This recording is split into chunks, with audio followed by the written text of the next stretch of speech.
Good afternoon, everyone. I'm Melissa Champagne, Associate Director of Alumni Engagement at the NC State Alumni Association.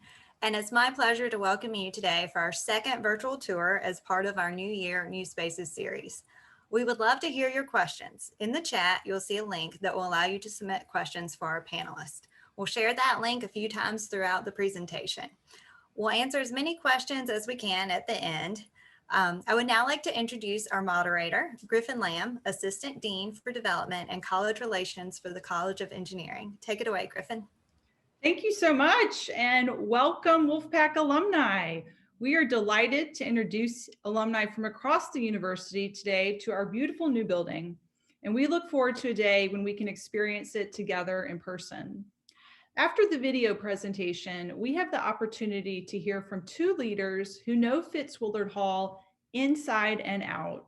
Whether you want to know more about the original vision to join the College of Engineering on Centennial Campus, or better understand how art and function come together in this amazing one-of-a-kind building, we have the best possible speakers for you today. Those leaders are Dean Louis Martin-Vega, whose office now resides in Fitts-Woolard Hall and looks out onto the Engineering Oval, and Doug Morton, Associate Vice Chancellor for Facilities. An NC State Civil alumnus himself, this project no doubt took on a personal meaning for Doug as he got to know every nook and cranny of the building. Please complete those questions so that once we have the video portion done, we can have a great discussion together.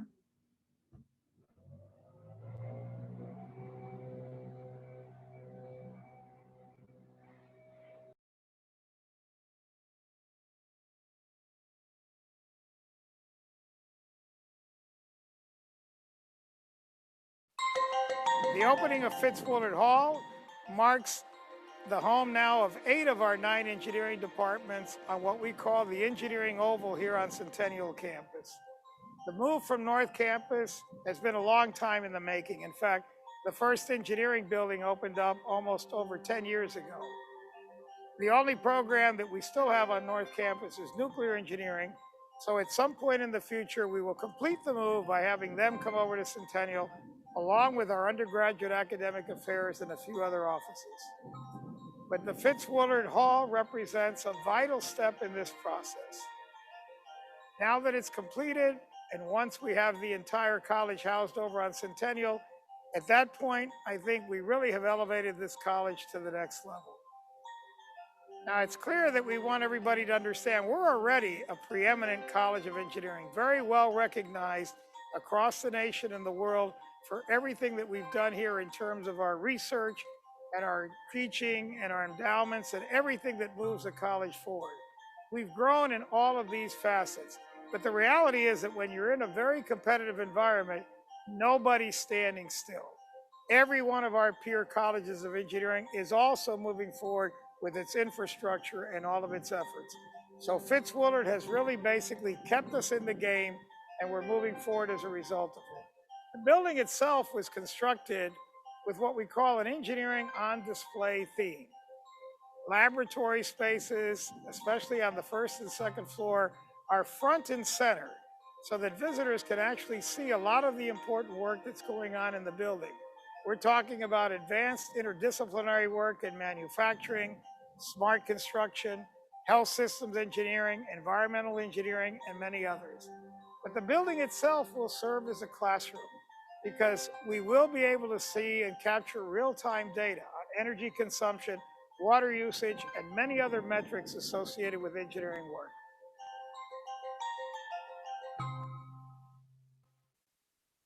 So we're in the atrium, the Monumental Stair of Fitts-Woolard Hall on the second floor. You enter down below at the courtyard and the plaza area between the library and this building. But what you have is this enormous space that goes the height of the building, some 94 feet up from the ground. And this wall here is, I think, attractive, but it's also highly functional. The wall acts as a sound deadening device. If this was just drywall across this space, it would only absorb about 5% of the noise that is echoing through this space. This material, specifically chosen and arrayed in this panel structure, absorbs more than 75% of the sound. making the space really enjoyable to be in instead of a noise chamber. The stair also acts as a teaching lab. This truss system that's here on the stair, all the way down, all the way up, enables professors to look at their structures in real life. This is something they could use to teach their class. What load is this member carrying in this truss? And it's very functional for the building and also quite attractive. I'm standing inside a very special classroom space on the second floor of Fitts-Woolard Hall. The Angel Family Foundation Auditorium is the largest classroom we have in this new building, and it was named by the family of Steve Angel. Steve is a 1977 civil engineering alumnus. He's also the CEO of Linde PLC, which is the largest industrial gas company in the world. Steve is also a recipient of our Distinguished Engineering Alumni Award, the most prestigious recognition that our college awards to any of our alumni. He and his family have been tremendous supporters of all of our efforts here in engineering. Now, this is one of 9 classrooms in Fitts-Woolard Hall. The building also includes more than 40 laboratories with state-of-the-art technology. These research spaces were built with flexibility so that they can adapt to changing needs over the coming decades. There's also 23 study and collaborative spaces throughout the building. Altogether, Fitts-Woolard Hall will serve more than 150 faculty and staff and more than 1,500 engineering students each semester. So if you notice the pattern on the glass, this is a computer lab. And so the pattern we chose reflects what's going on inside the lab space. Throughout the building, we've chosen these unique patterns designed specifically for these spaces. Now, in 10 years, I hope that's still computers. We can always change the glass pattern if we need to. So I'm standing in our new student groups lab within the department. We have about 15 student groups in civil engineering, everything from Engineers Without Borders to the Earthquake Engineering Research Institute to North Carolina Clean Water to American Society of Civil Engineers, and on and on. The groups often have different projects, whether it's building a steel bridge, assembling a structure for earthquake testing, like behind me, perhaps getting ready to go to the field for a stream cleanup. So this room will support the activity of all the groups. It's flexible. We've got good storage. We've got movable cabinets. We've got dust control.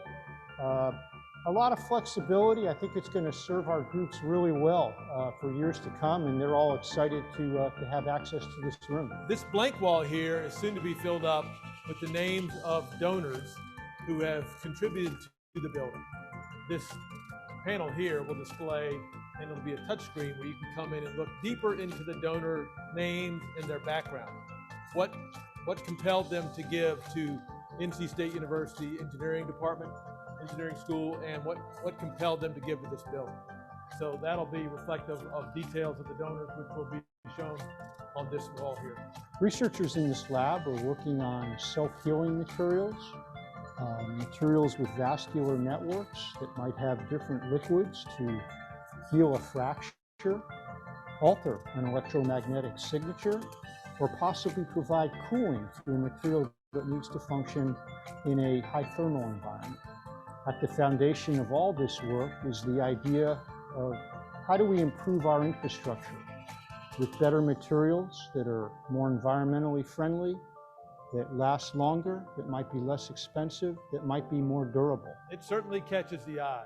These patterns on the walls, these words that we've chosen specifically to talk about what happens in the College of Engineering, what happens in industrial and systems engineering, what happens in civil construction and environmental engineering. You'll see these words like this throughout the building, really motivate the students, faculty, and staff that work and study here. So the words that you see here on the wall, sustainability, health, security, and joy of living, are really inspirational words. It's the impact of engineering on society. And with the bottom line being, we create the opportunity for people to enjoy their lives throughout the things that we do, not only in this building, throughout the College of Engineering.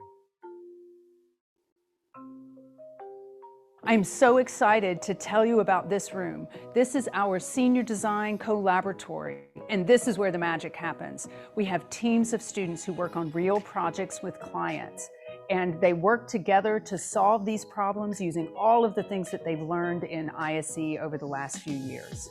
This space is used in a variety of ways. We have computers and tables where students can work together. We have small rooms where they can work in small groups. And you can just imagine that this room is filled with teams of 4 to 6 students working on these real world problems. We solve problems across many different areas, from manufacturing to healthcare, transportation, service industry, data analytics, all of it. So these student teams can be a great resource if you and your organization are interested. Come find out more. Data is more and more important across all industries. Data analytics is a really important focus in industrial and systems engineering, as in several other disciplines. We've got exciting things going on in blockchain and simulation and data analytics and optimization. Where our value add is really in going from data to decisions, where we help organizations know how to use scarce resources effectively. We have spaces all over the building that will allow students to work together and to study and have different kinds of environments. The furniture and the spaces really enable both collaboration and deep thinking. One of the new opportunities, because we're in Fitts-Woolard Hall, is the opportunity to set up a computer visualization space where the entire room can show you what's going on with data in your system. And just imagine a real-time view of what's going on, for example, in a pandemic across the country or across the world. This computer visualization can both demonstrate the value of war rooms for companies, but also allow us to go into detail on a particular problem that an organization is facing. There are all kinds of different design elements in Fitts-Woolard Hall, on the walls, in the rooms, and in the furniture, many different areas. So we have come out of the building on the oval, the main entrance to the building on the oval. And you see these step pools here with these weirs where the water will build up behind the barrier, drop over into the next pool all the way down the length of the building. The water coming into these, it could be rainwater, but it's also rainwater from the top of the building. The roof of the building collects and feeds into this, as well as some condensation from the mechanical systems that support the building.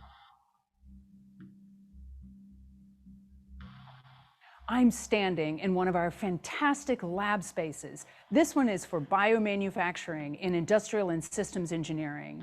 Our biomanufacturing engineers are figuring out how to print human tissues. Right here in the labs, we have things that can scan, let's say scan your hand and print a copy of your hand in a biological material. Eventually, years down the road, this could be used to do things like make a customized knee for someone getting a knee replacement. This space allows our students and faculty to develop new technologies that can then be translated into practice. The labs in Fitts-Woolard Hall are one of the most exciting parts of the building. We have engineering on display where you'll be able to see into the labs and see what's going on at different points in time. Here we take it from cradle to grave. We've got students creating designs on computers in this room, and then they'll implement those designs directly on the machinery in the room behind me. This area holds CAML, the Center for Additive Manufacturing and Logistics. CAML is known worldwide for its cutting-edge development of new techniques in manufacturing. We've got all kinds of areas in this space, including automation, additive manufacturing, and even cyber manufacturing, where you connect different machines over the internet and can run algorithms to help you come up with a final manufactured part. We partner with lots of companies in the manufacturing space where we help to solve their critical problems in manufacturing processes and in new manufacturing technologies. He's up here, the colored pipes, to show you, what's happening in the building. And so the diagram talks about the body systems in perspective, but electrical, security, plumbing, HVAC, that's heating, ventilation, air conditioning, fire safety, are indicated by the different color of piping systems above us. And they're exposed throughout the building so that professors, not only in the college or the Department of Civil Engineering or Industrial and Systems, but other colleges can come in and take a look and learn from these spaces. The labs have a lot of flexibility with these snorkel hoods here. Instead of having a fixed fume hood, we have these snorkels that can go over certain projects on these lab tables. Do you want to sit in it so you can see somebody? Just go up there and, who's sitting in my driving simulator? We have simulators like this, but they're more like the visualization lab at the Hunt Library. I'm here in the cave for augmented and virtual reality. You can immerse yourself in a completely different environment. This is not only used for gaming, this is also used for serious research as well in advancing science and technology. Our researchers in industrial and systems engineering are really helping to move science and technology forward. For example, this can be used for training for surgeons doing complicated health procedures or for first responders in a disaster. This is also used for different kinds of experiments to understand how humans interact with technology. This is just one part of our human systems labs. The biomechanics area has lots of cameras and motion sensing so that we can understand the stresses on the body in different environments. We have a lab for brain-computer interface, so it's using humans to talk to computers directly through electrical signals. Our areas of human systems show you just a little taste of what's possible in the future.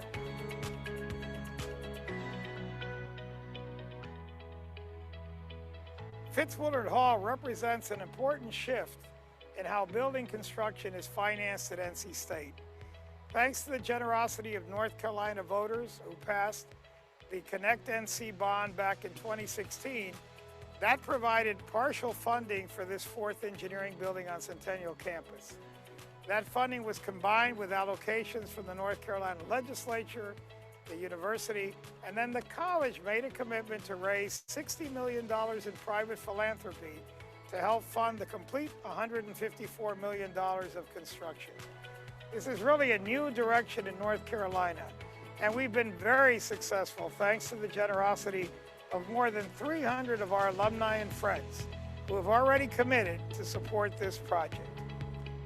However, none of these have been more important than two North Carolina natives who earned their degrees in industrial engineering from NC State. I'm referring to Ed Fitts and Ed Woolard, both of whom went on to successful careers and have been tremendous stewards of the university over decades. The Eds, as many people call them, have really been the individuals that have moved this forward. Together, they made a landmark commitment of $25 million toward this project. And it was this largest gift that NC State has ever received for a building that has been historic and has moved us forward. We are truly honored to be able to name this building the Fitts-Woolard Hall in honor of these two outstanding alumni. Our number one priority in the middle of this situation, obviously, is the health and safety of all of our students and faculty and staff and alumni. And so at this point, what we want to assure is that at some point in the future, when it's safe to gather again, we will ask you to come and visit Fitts-Woolard Hall, either during a grand opening ceremony that we think we may be able to do in the latter part of 2021, or a tour with our Engineering Foundation staff, or even on your own. But for now, I'm just glad to have this opportunity to let you tour our new facility, even in a virtual mode. So thanks to the support from Ed Fitts and Ed Woolard, the naming of the building, and other donors, we have now more than $48 million in commitments toward this $60 million goal. Meeting that goal would allow the college to allow us to do this without having to finance any debt, and would allow us to invest our resources primarily in our students and faculty in our programmatic activities. We really appreciate all the support that many of you have provided, but we're going to continue on this campaign and know that many of you will help us continue to move forward as we again try to meet this goal and complete the financing of this building. The team that put this building together, the architects, engineers, and constructors, at one point in the job, there were 325 workers on this site in a given day. So fabulous work on behalf of the team. And again, thank you for spending time with us today. The dean and I and the department heads are glad that you've joined us, not only today in the tour, but along the way, getting this building constructed. We couldn't have done it without your help. We stand by for your questions this afternoon and look forward to seeing you on a tour in the future in person.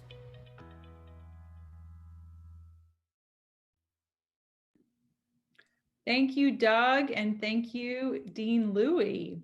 Please send in those questions. We have a few to get us started, but we welcome more. Doug, this first question is for you. A few years ago, you were a student yourself. What advice would you have to an incoming student next fall to take full advantage of what this building has to offer? It'll almost be self-guiding. If you are a freshman student in engineering and may haven't declared a path, get over it and walk around, and the walls will speak to you. I mean, literally, there'll be displays, interactive displays throughout the building, and hopefully looking in at the labs that Julie and Mort were showing will really pique your interest. But, for any student coming in, you can choose to sit in your residence hall or you can choose to get out and about. And this building is a great place to get out and about and see what the university's really all about for you. Great. Thank you, Doug. Good advice. Our next question is for Dean Louie. Dean Louie, could you tell us a little bit about what you're most looking forward to about working yourself in this building? And if you can name one, do you have a favorite spot in the building?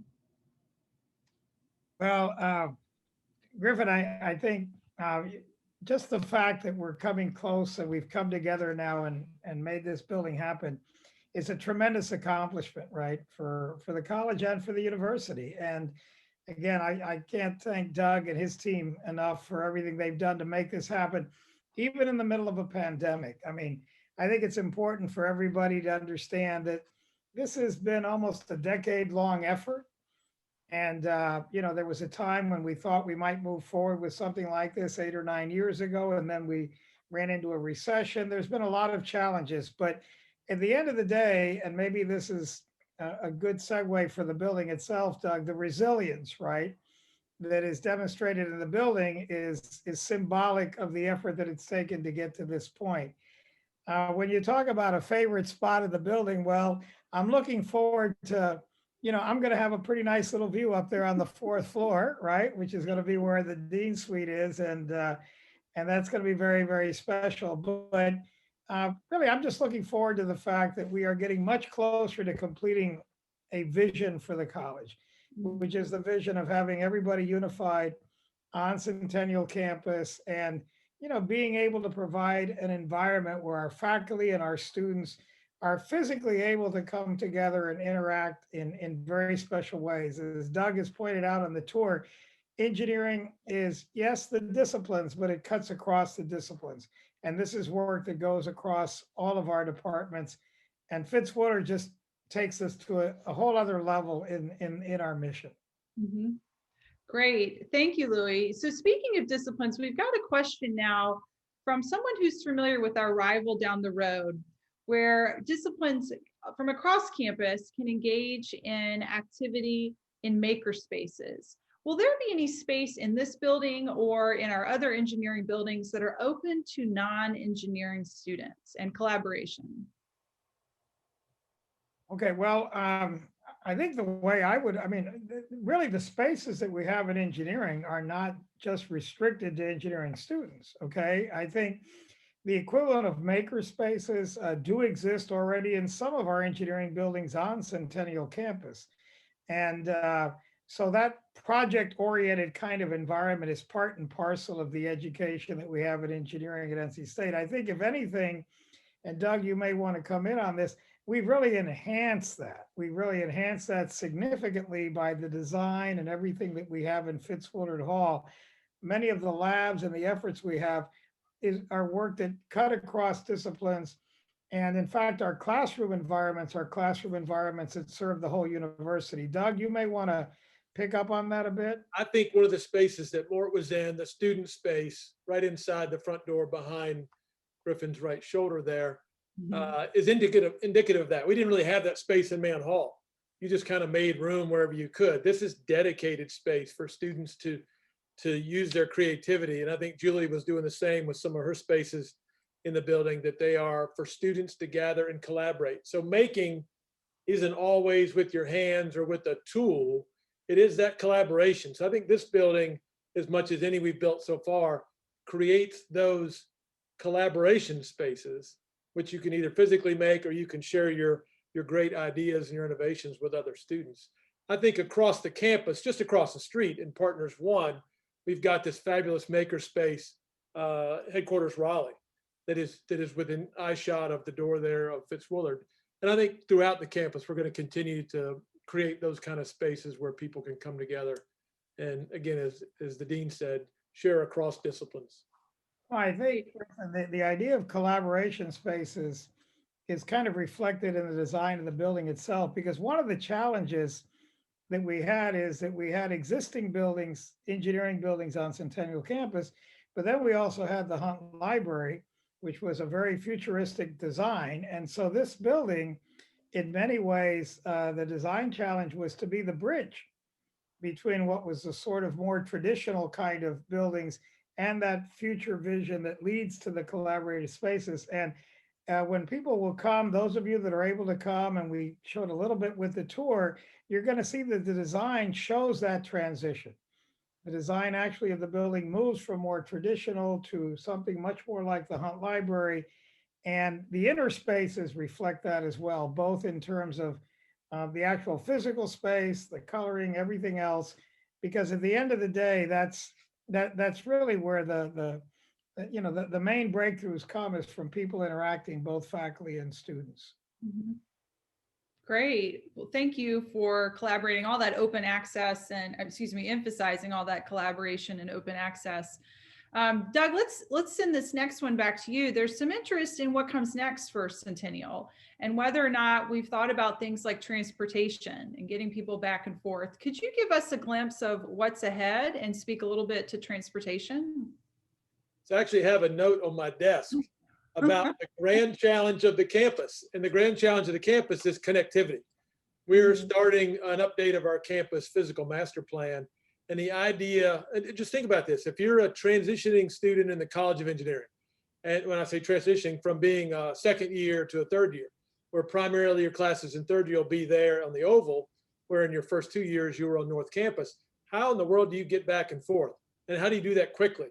We haven't figured that out yet. We think it needs to be an interesting trip, but it also needs to be a quick trip. So right now we have a bus, we have bikes if you want to get on it, or we have feet if you're energetic enough to do that. There has to be a better way. So in our master plan, we're going to have some charrettes to sit with interested parties, not just campus partners, but people from the community that can help us figure out, how do you bridge Tally Student Center, which is the core of North and Central Campus, to the Oval, which is the core of Centennial Campus. So anybody with a great idea, I'm willing to listen. We've had one senior leader in our campus talk about a gondola. I can't for the life of me figure out how to do it yet. So that is the grand challenge. And again, it's right here in front of me every day to try to put good brains together to come up with the right solution. That's great. Thanks, Doug. I bet a lot of students would be happy to test that gondola idea for you. Yeah, I bet they would. So this next question, I think it would be great if both of you could weigh in, both from a facilities perspective and from academic leadership perspective. But we have some interest in hearing about who the architects were, how we chose them, and what it was like to see this come to completion that's right behind us right now. So Dean, I'll take that first if you want to comment on the selections, but we had Clark Nexon, who evolved out of some other firms. And one of the firms they evolved from was the firm that built or designed Hunt Library. And then Skanska was our construction manager at risk. And for those not familiar with that tool, we have a competitive selection process. We ask for proposals and we neck that field down to 3. We do interviews on campus of those, either the designer or the construction manager at risk. The construction manager at risk does not turn a screwdriver, swing a hammer, dig a shovel of dirt. They then find the subcontractors that they manage. So that construction manager, and the risk they have is that they work with me and my team to develop a price, what they call a guaranteed maximum price. And then they manage to that. So we've negotiated that guaranteed maximum, and then they have to create an environment where competition rules the day and prices come down. And in this case, Skanska did a remarkable job. They had, I want to say, it might have been 50 different bid packages that could be from electrical to roofing systems, to glass, to pavers, whatever it would be. And of those packages, they had at least 3 bidders on 90% of them. And that creates the competition where people drive the prices down. So this system in Fitts-Woolard Hall worked tremendously well in our favor. So we came in under the budget, we came in on schedule. Now, the dean talked about the pandemic, and I mentioned it briefly in the video. We had one significant mishap on this project in over 3 years. One. And I said there was over 325 people in the job at any one time at its height of construction. So the management responsibility that Skanska had really showed itself in the finished product that you see and in the conduct of the employees. And in terms of the pandemic, that slowed us down a bit because suppliers went on hiatus for a while, but the disease did not spread on this project. And you think about construction workers working together in close proximity. Skanska, our university took precautions to make sure that those viruses did not spread through these employees. If we got a case, we learned about it, we did contact tracing, we isolated, and it worked for us. So I think that team, the Clark Nexon design team, Skanska as a construction manager, and then all of the stakeholders in our College of Engineering and around the campus provided what you see today as a really great finished product. Griffin, I'll just add a little bit to this. Doug talks about the team, and one of the things that we're proudest of is the tremendous amount of alumni participation, right? That's helped support the project, but also something that was very significant. And Doug, you could parse out the numbers for me. Between Skanska and Clark Nexon and our facilities folks, we probably had at least 35 or 40 alumni of the college, civil engineering alumni, if not more, that were actually working on the building or part of these teams, right? Yes. The key players in all the components. My team, I'm an NC State grad from 1983. Somebody said a few years ago. That's more than a few. Our lead project manager, our capital projects lead, all NC State grads, the project executive from Skanska, the on-site design services, all NC State graduates. Yeah, so it was a NC State red and white throughout. No, and that was really important because, I think there was a lot of emotional equity in this building. I know from your side, Doug, and many others, and that created a tremendous amount of trust for us, right? In terms of the communication and the interaction. We were all, literally on the same page, to the degree that some of the folks on your team, Doug, and others, Griffin, helped us out with our development efforts. Because we had a number of meetings and visits around the country at different locations. And some of the members of Doug's team came with us. They made presentations on the building, sort of above and beyond, right? And not only did we appreciate that, but we knew that was coming from their emotional involvement with this. This was the future home of the department where they, in fact, had received their starting point or their platform for their careers. Yeah, Dean, my dad was a 56 grad of the Department of Civil Engineering at NC State. He was in the original Mann Hall, which is on the backside of 111 Lampe. I was in Mann Hall with my brother, and then here we are. So I really have to own this. My family's looking at me pretty tough to make sure we deliver. Yeah. Doug, speaking of Mann, we have some concerns in the audience about Mann. Does anyone know what's going to happen with Mann now, Mann Hall? I do. Sure do. Can you tell us? One of my most important jobs, which is kind of disappointing that it is to find money and to understand the application of the resources that I can muster against the priorities. And so one of those priorities is the preservation of Mann Hall for another generation of students and faculty there. So we are working on recovering the concrete frame of that building, which has deteriorated quite a bit, but it hasn't deteriorated wholesale. So you think about building a building like Fitts-Woolard or Mann over a couple of years, the deliveries of concrete had different qualities of cement in that concrete mix. And so some parts of the frame are perfectly intact back to the early 60s. Other parts are just peeling away like paper. So we're going to go in and restore that frame, put a cathodic protection system in that frame so it prohibits any further deterioration. Then we're going to put in new windows in the building to really button it up. And so we'll seal that building up, weather tight, energy efficient. So there'll be some bricks removed, some other things to make that all happen. But when we finish that up, the exterior will be tight. And now I'm off looking for money to go into the inside and update for the Americans with Disabilities Act for restrooms and access, maybe the old manhole rocket, the old elevator that could go about one floor every half an hour. We can replace that with something more modern and suitable to the space. We spend a lot of time with the provost and the vice chancellor for finance and admin and the research vice chancellor to figure out who will occupy the space. So we're pretty close to figuring out, who will be in that space in the future, but it'll be fully occupied when we finish those amendments to the building in the next couple of years. Great. Well, thanks, Doug. Speaking of construction materials, we've got another question, but let's go to the present and the current building, Fitts-Woolard Hall. Could you speak to any, interesting aspects of construction or innovative materials in this new building, and whether or not any of the techniques were actually developed here or are researched here at NC State? Well, that might be the stump the chump question of the day. The glazing is prominent in the building. The glass is prominent in the building, and we used some significant material impregnated into the glass that would limit the exposure or the heat gain from the sun. So on the wall right behind Griffin's head there's a fritted pattern in that glass that will prevent the heat gain from coming in. And with so much exposed glass, that's very important for us.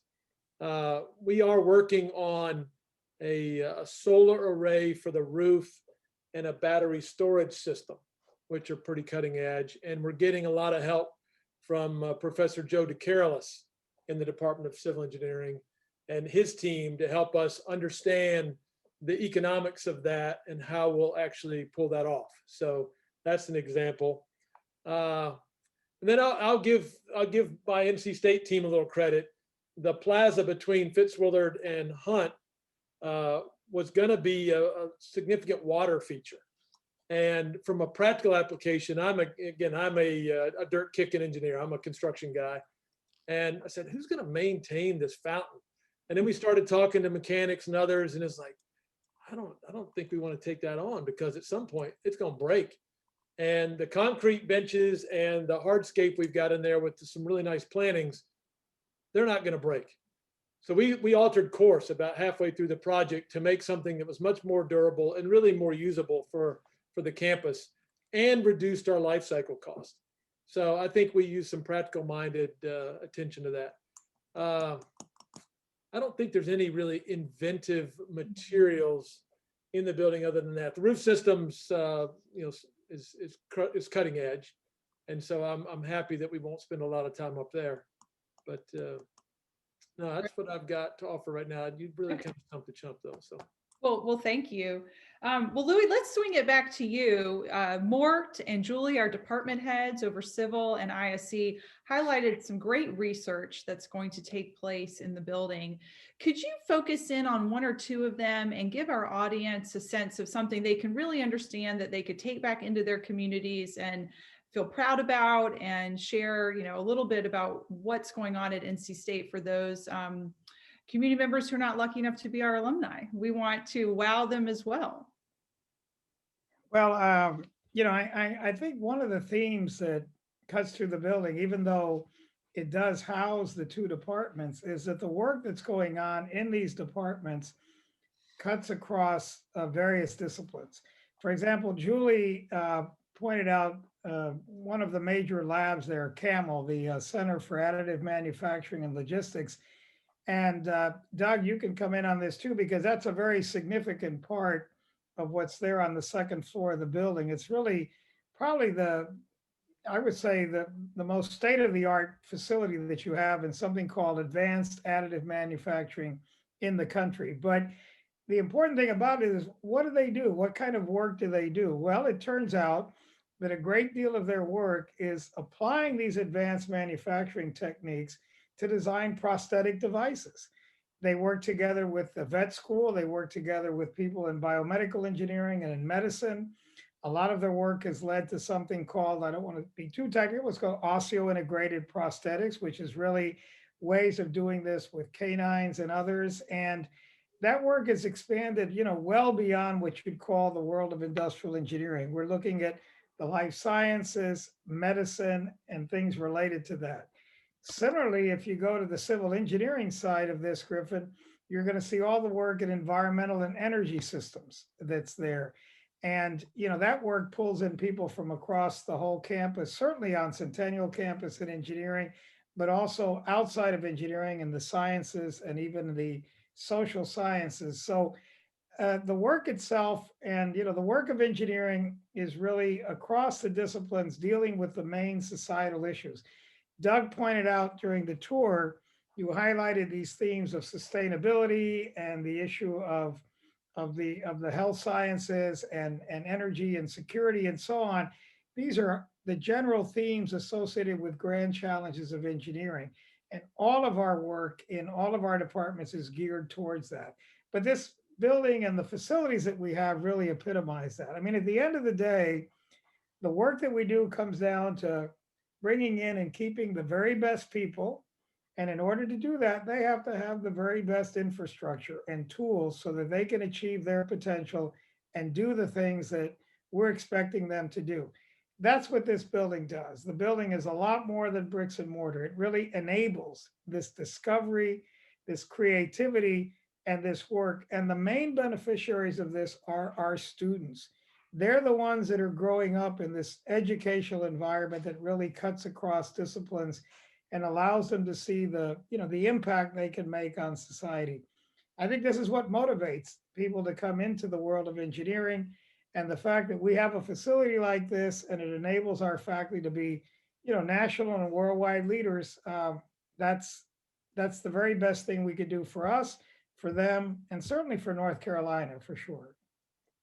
Great. Thank you so much, Louis. That's a lot of wow. So hopefully our alumni today feel empowered to take that back out into their communities. We have a question about tours. I'll speak to that quickly right now. Those are very limited, but if you will stay in touch with the Alumni Association or me, you can look me up online on the Engineering Foundation website. We'll be happy to keep you informed about scheduling those as campus activities open up a little more for guests. I'm checking to see if we have anything more. Doesn't look like we have a lot of questions still coming in. So I think it's about time to wrap up. Louis, Doug, do you have anything that you want to say before we close here? I'll just say that I never expected, one, to be back here at NC State, but the reception I got from senior leadership, especially Dean Louis Martin-Vega, makes being here a joy every day. I get access to the dean. We talk frankly about the issues that he might have or aspirations he sees for not only his college, but for NC State. And so I'm really thrilled to be back on campus working here for this great university and see a lot of bright things in the future for us. Well, thank you, Doug. Let me reciprocate a little bit. I think one of the things that motivates us all is that, and maybe Doug, you help me out here, this is part of an engineering mentality. Our alumni are going to relate to this. Our main focus is making things happen. In this whole project, as in everything we've done, I think in the college, there's very little concern about who's going to get credit for this or who's going to get credit for that. The bottom line is we're all in this together. And the support of 300 plus alumni behind this building even says that even more. We have people continuing to ask, how can we help? What are the things we could contribute with? What are the ways that we can help, move the college forward? We really appreciate the interest and commitment of the alumni. We understand that many of you appreciate the tremendous platform that your degree in engineering at NC State has provided you for your life and your careers. But at the same time, our commitment is every day to make you prouder and prouder of being an alumni of this college. And I have to tell you that if this were something that we felt that we had to do on our own, it would be an immense task. But not only Doug and his team, the whole university, the work that goes into getting the support to making something like Fitts-Woolard Hall happen, which has been very unique. As Griffin pointed out and others, this is the first time that we've had a private-public partnership to do something like this. It's something that we all appreciate. And the fact, Doug, that in the middle of a very difficult time, I know you say the work and the pandemic, but we understand how difficult that is, that you persevered, your team persevered and kept this thing going for us is something that we're going to be in your debt always. We know you did it gladly, but at the same time, we don't take that for granted. So this is very special. It marks a very special moment in time, but I'm just delighted by what it does for our college, its national reputation, and what it does for our students. So my last words are simply just words of appreciation. Thank you for everybody who's on this call, everybody who's been supportive, those of you that have interest. And as Griffin said, we really look forward to having you come and seeing this for yourselves. And hopefully later in this year, we'll all be able to gather together and celebrate. Thank you so much, everyone. Thanks for joining us during your lunch today, or depending on where you are for your breakfast, if you're on the West Coast or different parts of the country. A special thank you to everyone in the College of Engineering that helped us put on this tour today. I was very lucky to get to tour this amazing building and can't wait for all of our alumni to get in there eventually as well. But we hope that this virtual tour kicked your week off in a good way.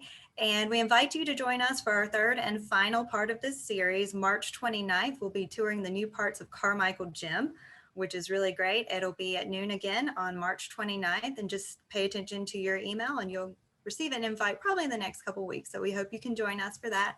And thanks again, everyone.